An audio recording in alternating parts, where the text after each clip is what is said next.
Hello friends, welcome to great Indian खजाना।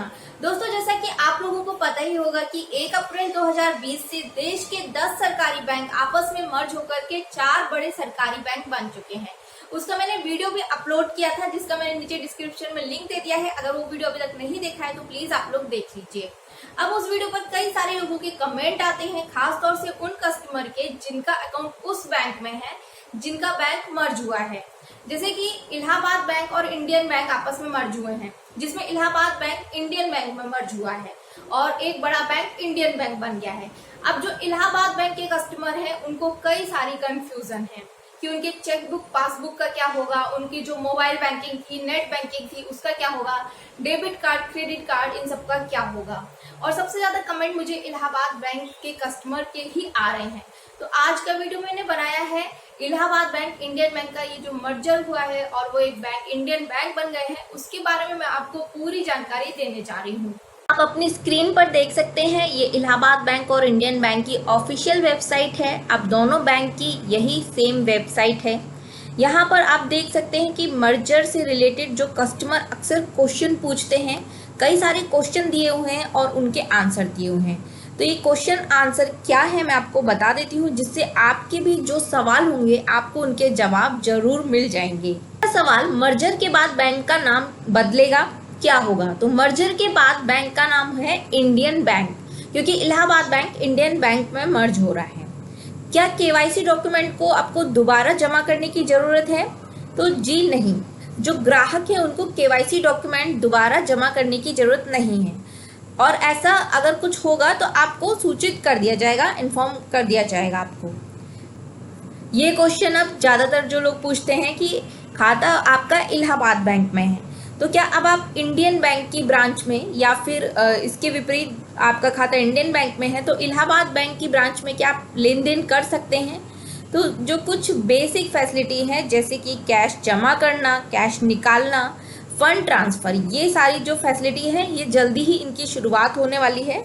और आप फिर आपका चाहे इलाहाबाद बैंक में अकाउंट हो चाहे इंडियन बैंक में, दोनों ही बैंक में जाकर के आप इन सारी सुविधाओं का लाभ उठा सकते हैं। तो जब ये फैसिलिटी शुरू होगी आपको इसकी सूचना दे दी जाएगी। अब ये सवाल जो बहुत ज़्यादा पूछा जा रहा है कि मेरा अकाउंट है इलाहाबाद बैंक में, क्या मुझे नए चेकबुक और पासबुक के लिए आवेदन करने की आवश्यकता है?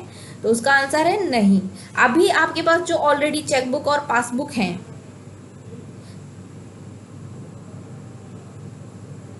इसका आंसर है नहीं।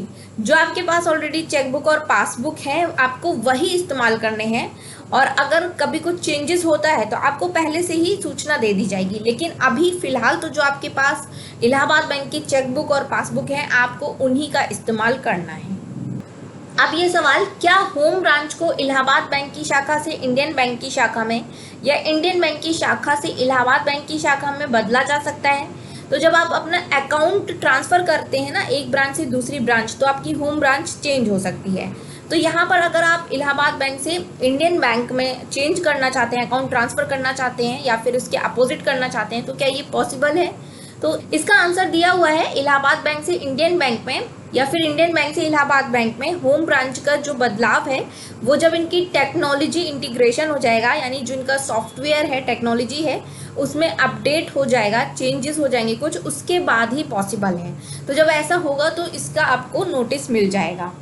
अब सवाल है कि क्या इलाहाबाद बैंक के कस्टमर को एसएमएस या फिर जो उनके अकाउंट की डिटेल है, इन सारी सुविधाओं का लाभ उठाने के लिए इंडियन बैंक में मोबाइल नंबर या ईमेल रजिस्टर कराने की ज़रूरत है?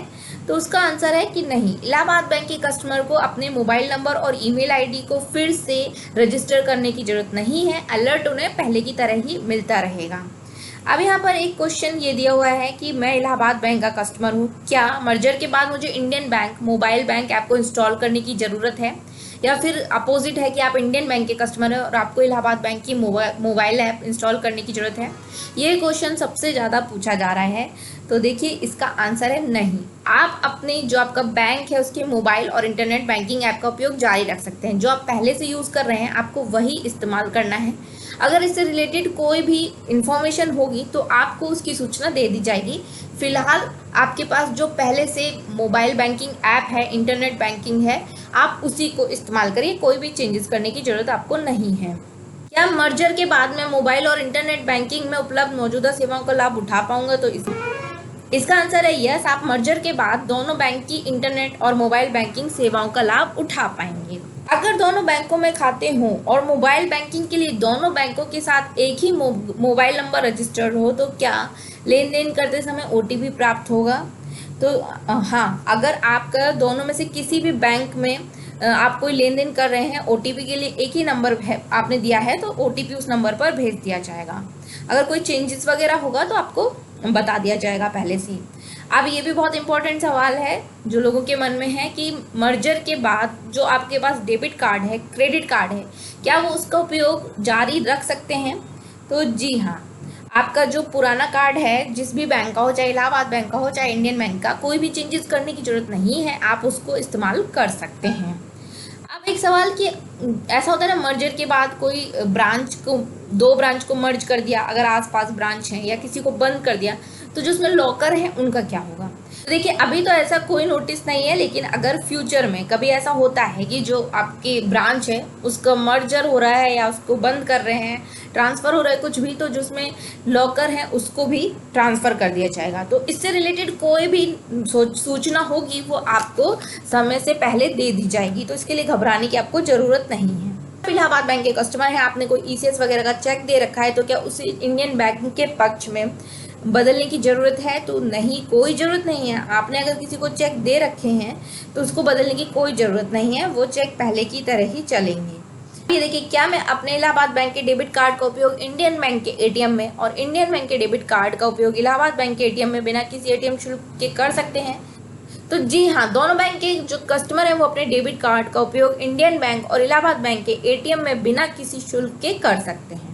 यहाँ पे सवाल है सीनियर सिटीजन के लिए कि कोई पेंशनर है और तो मर्जर के बाद क्या उसके पेंशन पर कोई इफेक्ट पड़ेगा?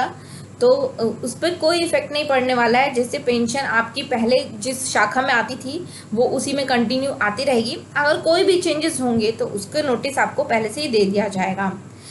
क्या मर्जर के बाद कोई नया खाता खोलने के लिए आवेदन करने की ज़रूरत नहीं है? तो नहीं, कोई भी ज़रूरत नहीं है। जो आपका पहले से अकाउंट है आप उसी को चालू रख सकते हैं। क्या मेरी कस्टमर आईडी है वो अपरिवर्तित रहेगी, मतलब उसमें कोई चेंजेस नहीं आएंगे? तो नहीं, आपकी कस्टमर आईडी है वो उसमें कोई चेंजेस नहीं आएंगे।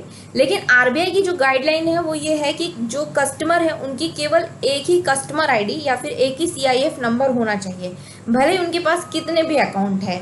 तो अभी यहाँ पर ये केस है कि आपका इलाहाबाद बैंक में एक अकाउंट है और इंडियन बैंक में अकाउंट है, तो जाहिर सी बात है दोनों में कस्टमर आईडी अलग अलग होगी आपकी। तो अब इसको कस्टमर आईडी का क्या करना है उससे रिलेटेड अभी फिलहाल तो कोई सूचना नहीं है, लेकिन आगे अगर कुछ होगा तो आपको उसके बारे में बता दिया जाएगा। अब सवाल है कि क्या आपका अकाउंट नंबर बदल जाएगा? तो नहीं, आपका अकाउंट नंबर नहीं बदलेगा। जो आपका पहले से अकाउंट नंबर है वही अकाउंट नंबर आपका रहेगा। आपके अकाउंट की और कोई डिटेल बदल जाएगी? तो नहीं, फिलहाल जो आपके अकाउंट की कोई भी डिटेल है जैसे आईएफएससी कोड है, एमसीआईआर है, इससे रिलेटेड कुछ भी चेंज नहीं होगा और अगर कोई ऐसा सूचना होगी तो आपको बता दिया जाएगा। अब एक सवाल है, मेरा खाता दोनों बैंक में, क्या मुझे किसी एक खाते को बंद करने की आवश्यकता है? तो जी नहीं, दोनों बैंक में खाते चालू रहेंगी।